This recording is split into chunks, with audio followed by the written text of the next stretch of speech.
Trois mesures qui tiennent à cœur à un économiste. Trois initiatives qui pourraient être prises dès 2013. Xerfi Canal reçoit aujourd'hui Xavier Timbaud. Xavier Timbaud, bonjour. Bonjour. Xavier Timbaud, vous êtes le directeur du département analyse et prévision de l'OFCE. Alors, quels sont vos trois vœux d'économiste, trois vœux qui vous tiennent à cœur pour 2013 ? Alors, commençons par le premier. La première chose qui me paraît extrêmement importante pour 2013, c'est la question de la politique budgétaire, de l'austérité. En France, faut-il ou non s'en tenir à l'objectif de 3%, qui reste pour le moment l'objectif explicite du gouvernement, ou est-ce qu'il faut... Relâcher.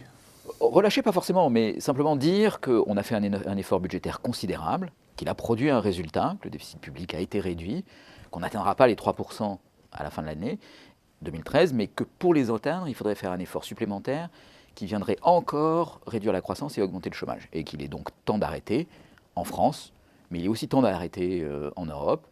L'Europe est sortie du piège et du danger du dérapage des finances publiques. Les marchés sont prêts à accepter un objectif qui serait raisonnablement fixé un peu au-dessus des 3%. Exactement. 3,5, 4. Et puis surtout, il faut rentrer dans une logique aujourd'hui où la question des finances publiques n'est plus traitée dans le court terme, mais elle est traitée à un horizon de moyen ou de long terme, et où on a d'autres objectifs que les objectifs budgétaires, comme par exemple réduire le chômage qui atteint des niveaux délirants, des records jamais atteints en Europe et en France, comme aussi réinvestir, se retourner vers le futur, préparer demain.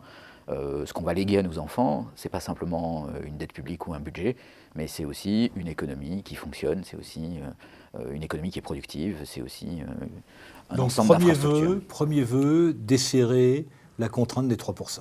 Exactement. Deuxième vœu. Deuxième vœu, je pense qu'il est temps aussi de se préoccuper de la question environnementale. On a besoin, pour assurer cette transition, de tout un tas d'efforts, mais en particulier, on a besoin de ce qu'on appelle un signal prix, un prix de la tonne de carbone. C'est ça qui va changer nos priorités, c'est ça qui va montrer quelles sont les choses importantes et les choses pas importantes, là où il faut économiser et là où il est moins nécessaire d'économiser. Donc il nous faut un prix du carbone. Et puis derrière ce prix du carbone, il y a deux grandes voies qui sont indispensables, deux grands chantiers qui sont indispensables à traiter immédiatement. Le premier, c'est la question de la redistribution, parce qu'un prix du carbone élevé, ça va toucher directement... Pénalise certaines populations. Certaines populations, ceux qui ont une voiture et qui doivent l'utiliser tous les jours pour aller à leur travail. Donc il faut, par la redistribution, traiter ces cas-là pour leur donner la possibilité de faire la transition énergétique. Et puis ensuite, ce prix du carbone, il va induire un changement radical dans notre économie. On va construire, on va avoir une économie demain qui sera une économie bas carbone, dans laquelle les modes d'énergie, de production d'énergie seront différents, les modes de distribution de l'énergie seront différents, les produits qu'on va fabriquer seront différents, ils seront conçus pour être recyclés, pour avoir un cycle de vie qui soit parfaitement maîtrisé. Donc cette transition vers une économie complètement différente va demander un changement très fort. Et c'est quelque chose qui est comparable à la reconstruction qu'on a opérée, par exemple, des économies européennes. Donc il faut mettre en place une véritable fiscalité carbone, mais assurer derrière une redistribution, à la fois une redistribution vers les ménages et une redistribution sans doute vers les entreprises pour ménager cette transition.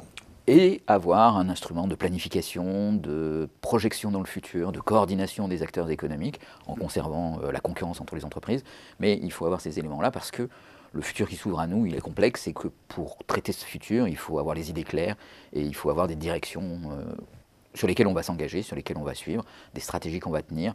Donc il faut une cohérence dans le temps et cette cohérence dans le temps, elle se bâtit aujourd'hui. C'est une urgence pour demain.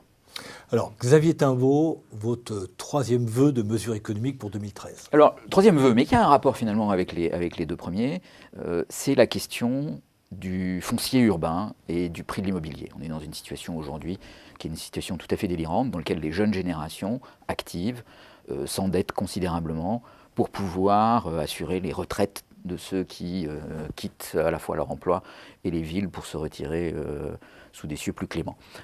C'est une situation qui est totalement délirante et puis qui du coup conduit aussi à une sclérose urbaine, c'est-à-dire que les grandes villes, en particulier Paris en France, ne se développent plus et ne sont plus capables ou ne vont plus être capables de tenir leur place dans la compétition mondiale des villes globalisées. La France est d'ailleurs le seul grand pays européen où il n'y a pas eu de véritable baisse, enfin substantielle, du prix de l'immobilier à ce jour. Exactement, et c'est tout à fait préoccupant. Et puis aussi, Paris est une ville dans laquelle on construit très peu. Et c'est là quelque chose qui est complètement contraire à la dynamique de cette ville, qui continue à attirer des populations, mais populations qui viennent s'agglomérer loin de Paris, à plus de 50 minutes par exemple en temps de transport, ce qui est contraire à l'efficacité et On en revient au problème carbone que vous citiez à l'instant. à la fois au problème carbone et aussi à un problème de compétitivité, parce que ce qui fait la compétitivité d'un pays, c'est aussi la capacité aux villes à s'insérer dans la concurrence mondiale. Alors, quelles mesures on pourrait prendre pour faire baisser ce prix de l'immobilier? En substance, il faut faire en sorte de densifier, non pas le centre de Paris, mais la première couronne autour de Paris. Il faudrait ensuite aussi cesser d'appeler cette première couronne autour de Paris la banlieue. Donc, unifier politiquement, Unifier politiquement, et administrativement, la région parisienne. Unifier aussi et faire disparaître toutes les frontières, comme le périphérique. Le périphérique. Paris a toujours su, au cours de l'histoire, déplacer les frontières, les étendre dans des extensions successives. Et le périphérique, depuis les années 70, bloque Paris dans une ville qui est une des villes les plus attractives au monde, mais une des moins dynamiques dans son développement au monde. Et ça, c'est jamais une bonne chose. Donc supprimer ces blocages. Supprimer ces blocages, faire un Paris qui ne s'appelle pas un grand Paris, appeler le centre de Paris le petit Paris, et appeler l'Île-de-France Paris. Eh bien, ce dernier vœu est peut-être le plus difficile à réaliser. En tout cas, Xavier Timbaud, tous mes vœux pour 2013. Tous mes vœux aussi.